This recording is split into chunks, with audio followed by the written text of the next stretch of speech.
the hardest things I ever have to bring to you, or discuss, or talk about, or try to impart upon you, is to be yourself when you're talking about trying to stand out, when you're talking about marketing, when you're talking about, okay, I'm under the unified rules, I can punch, but that guy can punch, and I can kick, but that guy can kick. How do I stand out with my skills alone? Now, 99% of you are never going to understand this concept, and you're going to just think if you get a win, which means your punches and kicks are somehow better than his, that anybody's going to care about you. You're going to be wrong. You're going to leave the sport and have tremendous regret. But for that 1% that understands you must do something to stand out and begins to even formulate and ask the question, how am I going to do that?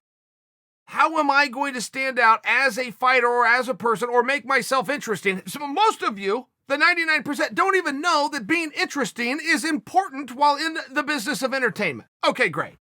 Done scolding you, talking to the 1% though. The 1% that gets a bright idea.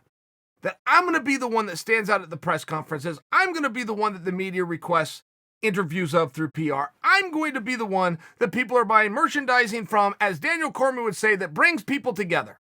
That makes people stop what they're doing, come together and watch, go out there and perform and compete. That 1% still has a hard time accepting, be yourself. Don't try to be the next Connor. Don't try to be the next Rampage Jackson. Be the first you.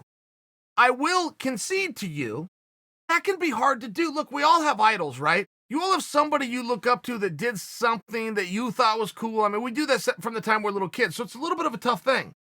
But every now and then something comes out and it's a real treat. Now, I'm watching Sugar Sean O'Malley, and I'm watching him get it right time after time.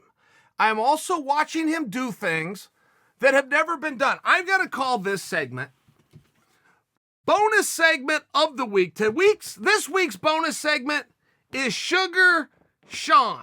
But here's why, okay? First off, he does a call out.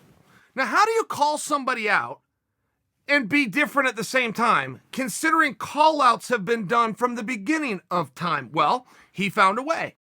He called out Cody Garbrandt and insulted him tremendously through complimenting him. He was just condescending. He is the younger of the two fighters, and trust me, in guy world, a 22-year-old does not compliment a 29-year-old. Can't happen. He complimented Cody.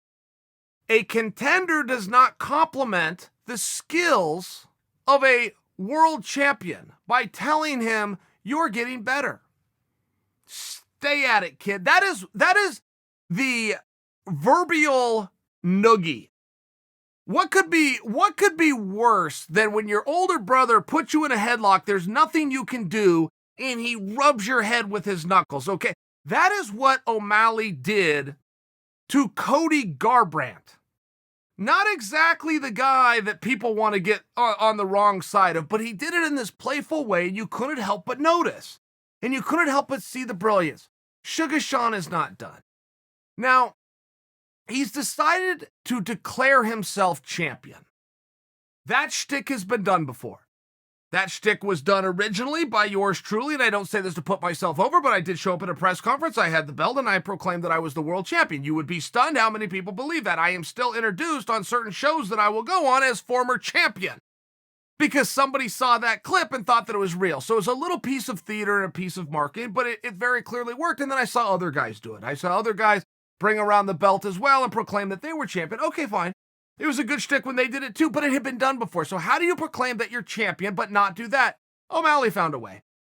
O'Malley came out, instead of having the belt and making the ridiculous claim, okay, he came out with a graphic, pictures, ranking order, posted it on his social media, put it out, no words attached. Champion. Then he puts a picture of himself with his record. #1 contender. And he put all of the right guys. I mean, he had Aljo in there. He had Jan on there. He had every badass you could think of that would belong on that list. He had Marlon on there, for example. But at champion with a C, he put himself with his picture, with his name, and sent it out. That has never been done before. That is simple. He found somebody online that had a little bit of Photoshop skills, had some graphic skills, probably paid that guy $100. And now Sugar Sean, yet again, struck twice in the same week, 3 times if you want to also look at his victory, but he did it in a unique way. He did it on brand for his brand. Sugar Sean wins again.